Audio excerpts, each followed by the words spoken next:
have a timeout. Decide not to use it. Curry, way downtown. Bang! Bang! Oh, what a shot from Curry! With 6/10 of a second remaining. You're listening to the OffCourt podcast on the Harbinger Media Network. It's very important that you support the Harbinger Media Network.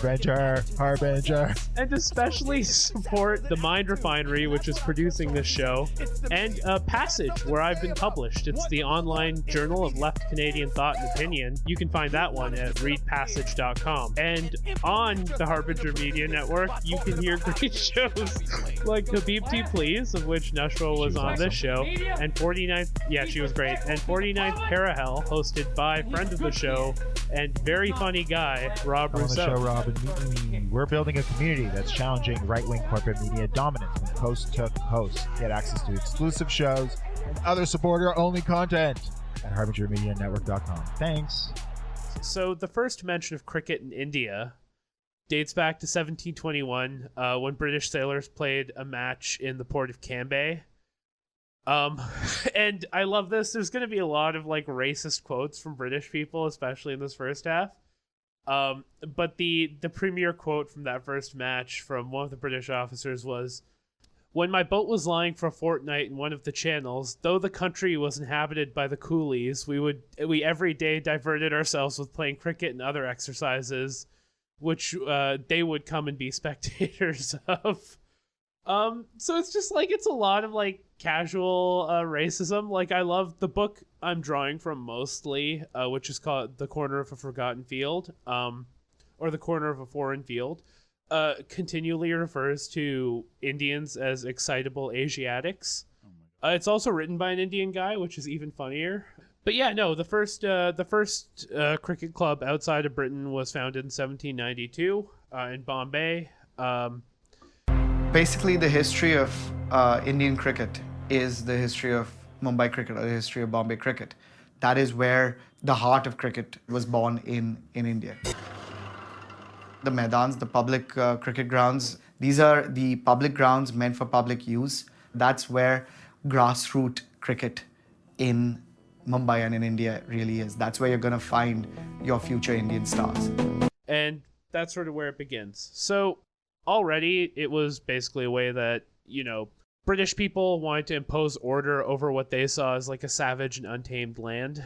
And cricket was a very like key part of like, oh, we're bringing order to this place by playing it. We're able to like return to our British normalcy and our British mannerisms. One quote that stuck with me from my little bit of research was somebody described cricket as not having rules but laws, as sort of a gentlemanly sport. So I bet they were touting that a lot when they were basically trying to convince all the people they were colonizing how awesome cricket is to play. Yeah, pretty much. And they had no intention of teaching the natives to play cricket. Mm-hmm. They treated it as like a welcome retreat from the utter strangeness of life abroad. The forum by which the retreat was effected was that other British invention, the social club. So it was called the Bombay Gymkhana, which was like the big white social club, and the match actually took place at the Bombay Gymkhana grounds. It was an event that made waves across India. It was exactly at this location that match was played. They erected stands all around the ground, temporary stands made out of wood, were erected all over the ground for the general public. It's believed that there was an attendance of close to 50,000 people who would come in here to watch. Basically all remained segregated and all white until 1947, until partition. Basically, you know, it was this way for a bit. People, obviously, in India, as like India became more, you know, British, so to speak, they still took interest in it. So one officer in a civilian officer game said an octet of cricket illiterate Aborigines were compelled to join the 3 resident officials. Other Aborigines were set to work leveling the ground and preparing a pitch.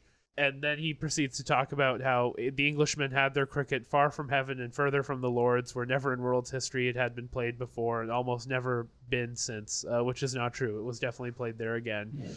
I was gonna say, what do you think some of these old like English gentlemen, if we could give them a time machine so they can see how cricket has evolved in like T20 in India right now, basically, how do you think they would react to seeing live footage of that? They'd be upset. One of the descriptions I took away was when I was the first week of this, when I was like, okay, I'm gonna look into this, was everybody saying it's like a manly sport. Mm-hmm. I think they'd be like horrified that like now not only do brown people play it, but like brown women play it. Right. Like, Yeah, I think they'd be that horrified. part might give them more of a heart attack. Yeah, actually. like I think it's pretty funny, but maybe I don't know. But I think it's interesting though. How do you go to a place and like play a sport in front of them constantly and don't think they can like pick it up? There's like a bat and a ball. Like it's not that complicated. It's not like a sport like hockey where you need like a wild amount of equipment that can't be replicated locally maybe at the time. Yeah, And they were already making up their own equipment, right? Like Yeah. they're using bamboo mats and shit. Yeah. because Like, inherently the sport isn't that complicated, which what makes it like calling it a gentleman's sport and somehow like some kind of higher level sport from anything else played at the time is part of the comedy, because they have a big bat, big ball, 3 sticks in the ground, they're throwing it at each other. You're also allowed to hit people with the ball, by the way, which is... You're not allowed, but like it's not considered... It won't get you ejected like it does in baseball. Yeah, like basically the stuff that colors all of this, which goes right to what you both are speaking about, is like just this assumption that like British rule is permanent, right? And like cricket was an exercise of that. By the way, very small aside, after that match I was just talking about, the civilians wrote to the army men apologizing for their lack of hospitality, blaming it on the absence of a tea shop in India, which is like the most British, but it's just like it's a very British upper class thing to be like, the reason I could not succeed is because I didn't have a fucking tea shop near me. And yeah, like I have a quote here where one officer was saying, I nearly got into serious trouble, for I was within an ace of slaughtering an unoffending babu whose curiosity got the better of his discretion. I was practicing at net around which was gathered a select little crowd of native gentlemen who, though warned more than once not to come too near, kept on gradually edging in, making their remarks. So yeah, you know, just doing hate crimes on people who come too close to your cricket pitch. And then he gets even crazier. The native mind had not grasped the delicacies and intricacies of Yorker, long hops, and half volleys, but were rather apt to look on at a cricket match as proof of the lunatic propensities of their masters, the sahibs, and to wonder what possible enjoyment they could find in running about in the sun all day after a leather ball. The only Indian with a connection to cricket in the great city of Calcutta was the club's official. Yeah, so they looked at it and they saw it as a Monty Python skit as well. They thought, what the heck are these guys doing? Yeah. Like they're wasting time. And it must seem fucking crazy because, like, there are Indian sports that are, you know, considered, that are, you know, predate cricket, obviously, that are from the land. Kabaddi is one of them, which is like a combination of like wrestling and tag. But it is interesting because like those sports emerge out of a like sort of training for life, right? Like they emerge out of training for stuff like martial warfare or hunting or, you know, sort of enforcing, you know, actual like social laws or especially, you know, fighting, right? Like intertribal and interregional warfare.